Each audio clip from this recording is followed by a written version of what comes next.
There's a hole in the ground in southern China that is going to change the world, and almost nobody outside of a few engineering journals and Chinese state media outlets is talking about it.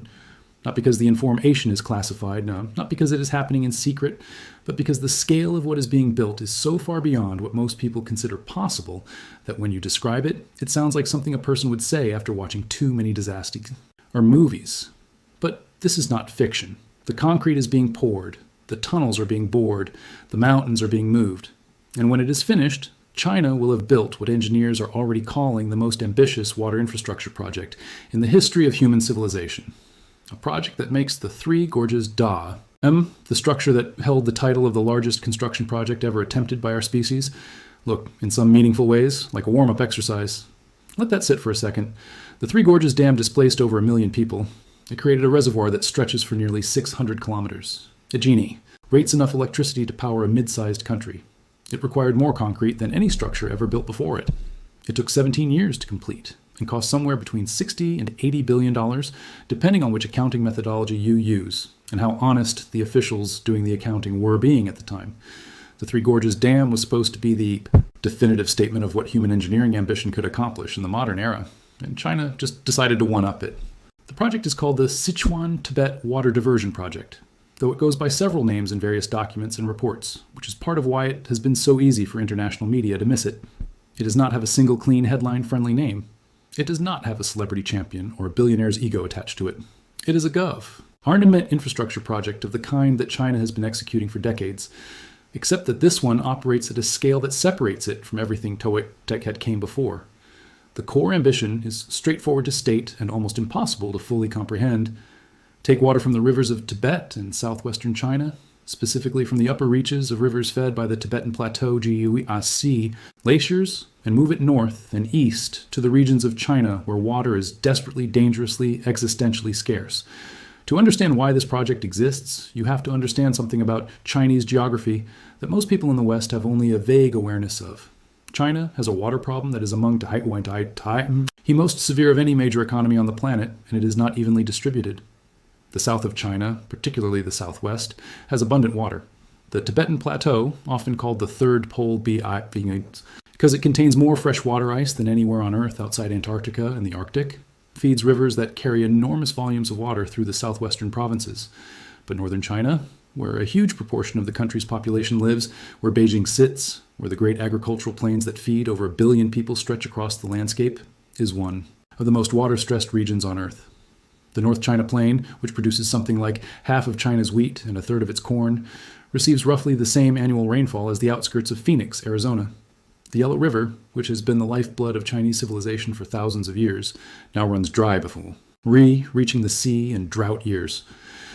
The aquifers beneath the North China Plain are being depleted at rates that scientists describe using words like alarming and unsustainable, and occasionally just catastrophic. China has known about this imbalance for a long time.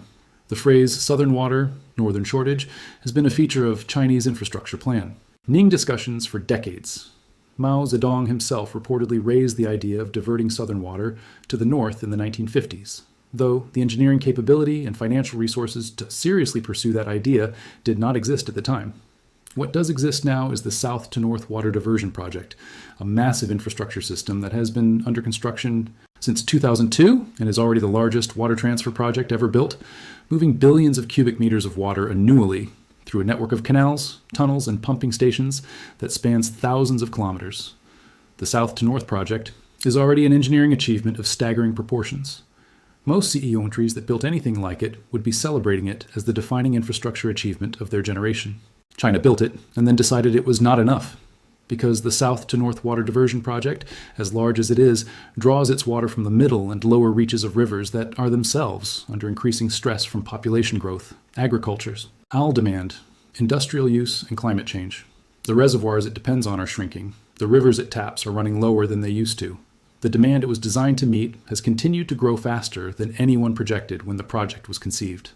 And so Chinese PS planners have gone further west, further up the watershed, to the source, to the Tibetan Plateau, to the rivers that carry the meltwater of glaciers that have been accumulating ice for tens of thousands of years, to water that falls as snow at altitudes where most humans cannot breathe comfortably, and flows down through some of the most dramatic and inaccessible terrain on the surface of the planet. What the new project proposes to do is capture a portion of the flow from rivers, including the Yarlung Tsangpo, which you may know by its downstream name as it crosses into India and becomes the Brahmaputra, as well as the Ajinsha River, the Lancang, and others, and redirect that water through a system of tunnels, canals, reservoirs, and pumping infrastructure that will move it across the Tibetan Plateau and into the drainage systems of northern Xi.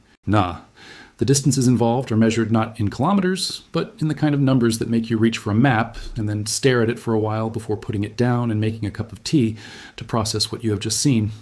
The total water transfer volume being discussed in the most ambitious versions of the project plan is 100 billion cubic meters per year.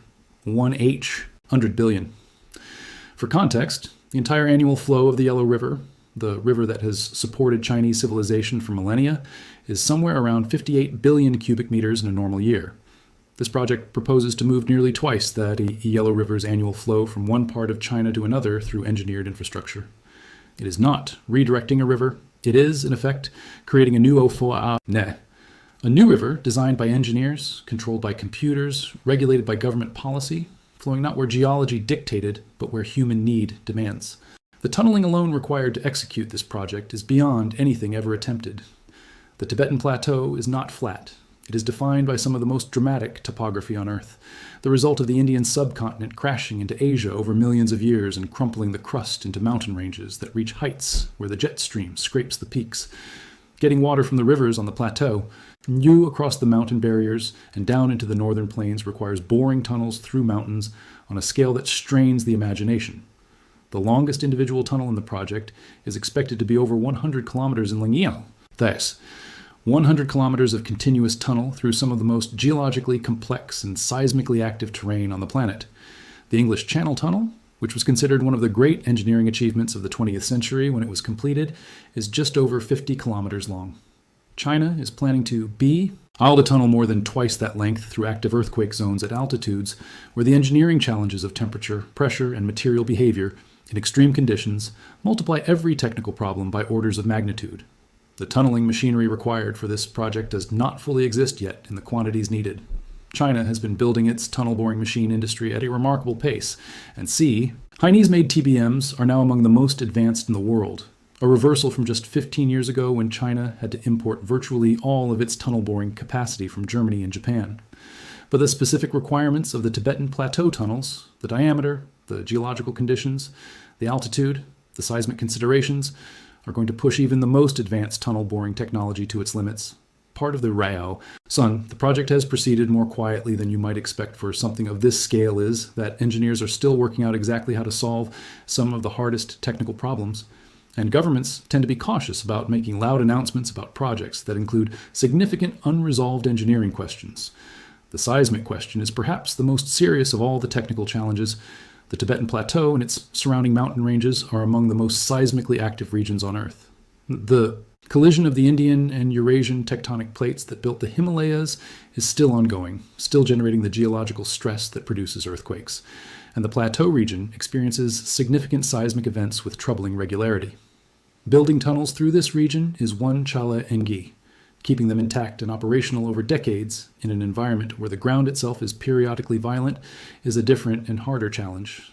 The 2008 Sichuan earthquake, which killed nearly 70,000 people and devastated an area of the country directly relevant to this project's geography, was a reminder of what the geological environment in this part of China is capable of.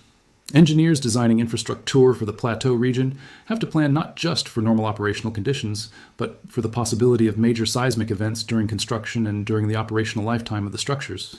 Then there's the altitude. Much of the route that the water transfer infrastructure will follow sits at elevations above 3,000 meters, with some section S going significantly higher. At these altitudes, construction is slow, expensive, and physically punishing on both workers and equipment.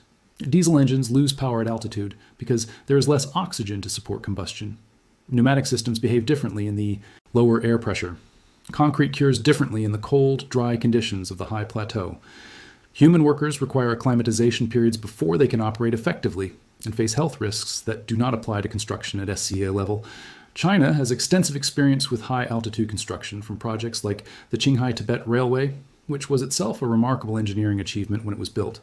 But the scale of the water diversion project makes even that experience look like preliminary training. And then there is the environmental dimension, which is where this story becomes genuinely complicated in ways that go beyond Chinese domestic politics and into questions of international law, geopolitical tension, and the future of water security across an entire region. The rivers that China proposes to tap for this project do not stay in China. The Yarlung Changpo, after flowing through Tibet, drops dramatically off the edge of the plateau in a series of gorges that include what may be the world's deepest canyon, and then flows into India as the Brahmaputra before continuing into Bangladesh. It is one of the great rivers of South Asia, and for tea, hundreds of millions of people downstream in India and Bangladesh, it is not a geographical abstraction. It is drinking water. It is irrigation for crops that feed families. It is the ecological foundation of entire regional landscapes. It is, in the most literal sense, life. India has been watching China's water infrastructure ambitions on the Tibetan plateau with a level of concern that diplomatic language struggles to fully convey. Indian water security experts and military planners have written about the upstream-downstream dynamics of the Brahmaputra system in terms that make clear they understand what Chinese control over those headwaters could mean for India in a future where climate change. He is already stressing water supplies and relations between the two countries are complicated by a border dispute that has occasionally turned violent. The concern is not just about how much water China diverts under normal conditions. The deeper strategic concern is about what up-SDR control means in a crisis, about whether a country that controls the headwaters of a river can use that control as leverage in ways that go beyond water management and into the territory of geopolitical coercion. China's official position is that the project is designed to use water that would otherwise flow out of Chinese territory anyway, that the diversion volumes are a fraction of total river flow and will not meaningfully affect downstream countries, and that China is committed to transparency and regional cooperation on water issues. These assurances have not fully satisfied India, and the diplomatic conversations about upstream water infrastructure on the Tibetan plateau have the character of two parties talking past each other, with China emphasizing its development rights and India emphasizing its downstream vulnerability, and neither side yet finding the framework for a genuine resolution of the underlying tension. Bangladesh, which is at the end of the river system and has the least geopolitical leverage of any of the affected countries, is perhaps the most vulnerable. Bangladesh is already one of the most water-stressed and climate-vulnerable countries on Earth. Changes in river flow from upstream infrastructure decisions can affect not just agricultural water availability, but the salinity of coastal water, the viability of the Bengal Delta's remarkable but fragile ecosystem, and the livelihoods of tens of millions of people who have lived in relationship with these river systems for generations. This is the part of the story that the engineering marvel narrative tends to obscure. When you describe the Sichuan-Tibet water diversion project purely as an infrastructure achievement, and purely as a demonstration of what human ambition and engineering capability can accomplish, you are telling a true but incomplete story. The complete story includes the fact that water does not respect national borders and that rivers are shared resources even when their headwaters happen to sit inside a single country's territory, and that the decision to redirect river flow at the scale being contemplated here is not just a Chinese domestic infrastructure decision. It is a decision with COS-style consequences that will be felt by people who had no vote in it, no representation in the planning process, and no mechanism for meaningful recourse if those consequences turn out to be harmful. China is not the only country that has built infrastructure with downstream consequences. It did not fully negotiate with downstream nations. The history of large dam construction globally is full of examples of countries prioritizing their own development needs over the concerns of downstream neighbors. But the scale of what is being contemplated here makes the precedent question particularly acute. If it is acceptable for a country or river systems to redirect water at the scale of 100 billion cubic meters per year, what does that establish as a norm for how upstream riparian nations relate to their downstream neighbors? What happens to the concept of shared water resources in a world where engineering capability has outrun the international legal frameworks designed to govern those resources? These are not rhetorical questions. They are going to be the actual questions that diplomats, lawyers, water security experts, and eventually ordinary people in affected countries are going to be wrestling with as this project advances, and the international community has been remarkably slow to engage with them with the seriousness they deserve. Back inside China, the project is unfolding within a political context that makes it both more comprehensible and, depending on your perspective, more unsettling. Xi Jinping's government has made infrastructure megaprojects a signature element of its domestic political identity. The Belt and Road Initiative, the expansion of the high-speed rail network, the ongoing development of the south to north water diversion system, these projects are not just economically motivated. He are politically meaningful. They are evidence, presented to the Chinese public and to the world, of what a government unconstrained by the short election cycles and political fragmentatio and of democratic systems can accomplish when it commits to a long-term vision and maintains that commitment over the decades required to execute it. There is a genuine argument to be made that some infrastructure challenges, precisely because of their scale and their requirement for sustained multi-decade commitment, are better suited to centralized planning systems than to market-driven democracies. The American interstate highway system, built during the unusual political conditions of the Cold War, when bipartisan consensus about national investment was achievable, is sometimes cited as an example of what democratic systems can do when the political conditions align. But the conditions that produced the interstate highway system have not recurred in the United States, and the American infrastructure deficit that has developed over the subsequent decades is a real phenomenon with real economic consequences. China, operating under a different political model, has no such deficit. It has the opposite problem, if you can call it a problem, a government so capable of executing large infrastructure projects that it sometimes does so faster than the surrounding economic and social systems can absorb the changes those projects produce. The resettlement question is one area where that dynamic plays out in human terms. Large infrastructure projects in China have historically involved the relocation of significant numbers of people from areas affected by construction and flooding. The Three Gorges Dam displaced over 1 million people, as mentioned earlier. The South to North Water Diversion Project has involved the relocation of hundreds of thousands more. The Sichuan-Tibet Water Diversion Project, depending on which portions are built and which routes are selected, will almost certainly involve further relocations. And in a country where resettlement decisions are made by government authorities rather than through processes that require genuine community consent, the human cost of these decisions tends to be underreported, underacknowledged, and inadequately compensated.